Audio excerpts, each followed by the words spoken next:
जैसा कि आप सभी बच्चों को पता है कि हाल फिलहाल में सीबीएसई का रिज़ल्ट आया है और काफ़ी बच्चों का रिज़ल्ट बहुत अच्छा रहा है और बच्चे खुश भी हैं अपने रिज़ल्ट से।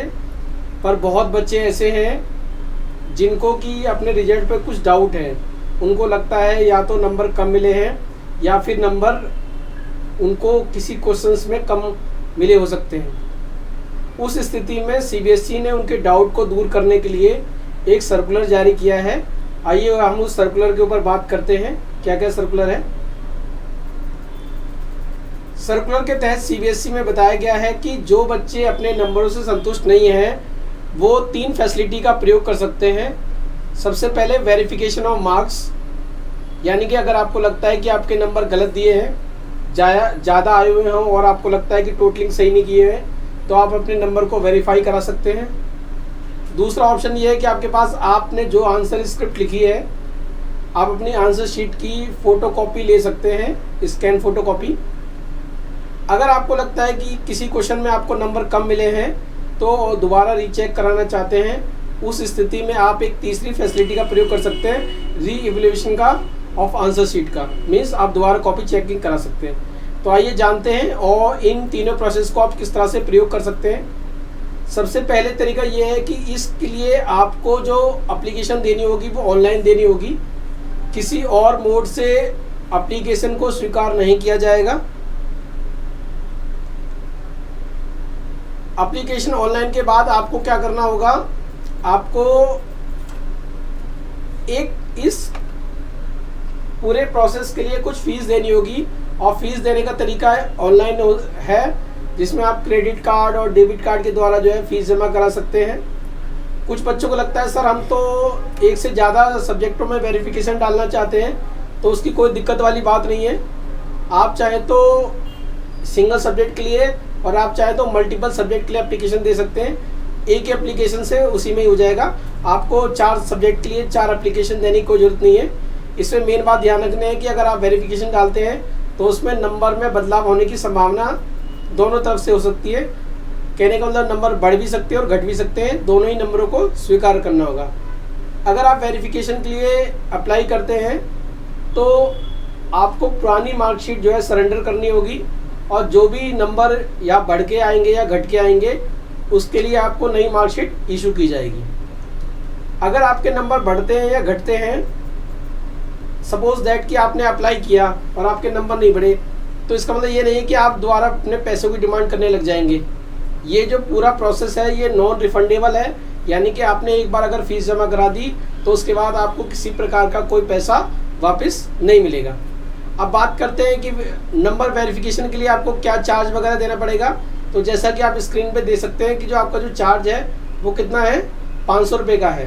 10th का हो या 12th का बच्चा हो, अगर आप नंबर वेरिफिकेशन कराना चाहते हैं तो आपको 500 रुपये फीस देनी होगी और आपकी रीटोटलिंग की जाएगी और देखा जाएगा कि आपको नंबर जो आपकी कॉपी में है वही मिले हैं या नहीं मिले हैं। और आपको कुछ नहीं करना है इसके लिए, उसी लॉगिन आईडी से हमेशा कांटेक्ट करते रहना है, देखते रहना है कि नंबर में क्या चेंजेस आया है। दूसरी बात यह है कि अगर कोई फ़ोटोकॉपी लेना चाहता है अपनी आंसर कॉपी की, तो उस स्थिति में जो है वही व्यक्ति ले सकता है, वही बच्चा ले सकता है जिसने की वेरिफिकेशन के लिए अप्लाई किया होगा। आइए जानते हैं कि फ़ोटोकॉपी के लिए क्या प्रोसेस है। देखिए, फ़ोटोकॉपी के प्रोसेस के लिए कुछ बच्चों को लगता है कि जो हमने आंसर स्क्रिप्ट लिखी है उसको घर भेजा जाएगा। ऐसा बिल्कुल नहीं है।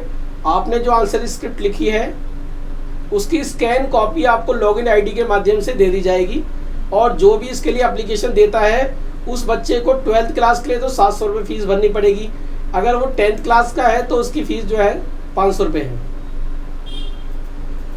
जब आप आंसर सीट लेते हैं तो आपको लगता है कि किसी क्वेश्चन में आपको नंबर जो है कम मिले हैं और आपको लगता है कि ये दोबारा रीचेक होना चाहिए। उस स्थिति में रीचेक कराने के लिए आपको सबसे पहले तो एप्लीकेशन देनी होगी और हर क्वेश्चन के लिए आपको 100 रुपीज़ देने होंगे। यानी कि अगर आप एक क्वेश्चन रीचेक कराना चाहते हैं तो आपको 100 रुपीज़ देना पड़ेंगे। अगर आपको लगता है 2 क्वेश्चन रीचेक कराने हैं तो आपको 200 रुपये देने पड़ेंगे। इसके बाद जो भी आपकी कॉपी चेक होगी उसके डिसीजन को आपको मानना पड़ेगा। और सबसे मेन बात यह है कि जो आपका रिजल्ट आएगा इस एप्लीकेशन के बाद, वो फाइनल माना जाएगा। इसके बाद आप कोई रिव्यू नहीं डाल सकते, इसलिए जो इस एप्लीकेशन के बाद फाइनल रिजल्ट है वो हमारा रिजल्ट माना जाएगा। अब कुछ बच्चों को लगता है कि ये प्रोसेस को कब कब पूरा करना है, तो इसके लिए स्पेसिफिक डेट दिए गई हैं। सबसे पहले अगर आप ऑनलाइन अप्लाई करना चाहते हैं तो आप 16 मई से 20 मई तक अप्लाई कर सकते हैं और 500 रुपये इसके लिए वेरिफिकेशन के लिए चार्ज है। वहीं जो बच्चे फ़ोटोकॉपी लेना चाहते हैं वो 31 मई से 1 जून तक अप्लाई कर सकते हैं और चार्जेस 12th वालों के लिए 700 रुपये है और अगर 10th वाला स्टूडेंट है तो उसके लिए 500 रुपये चार्ज है।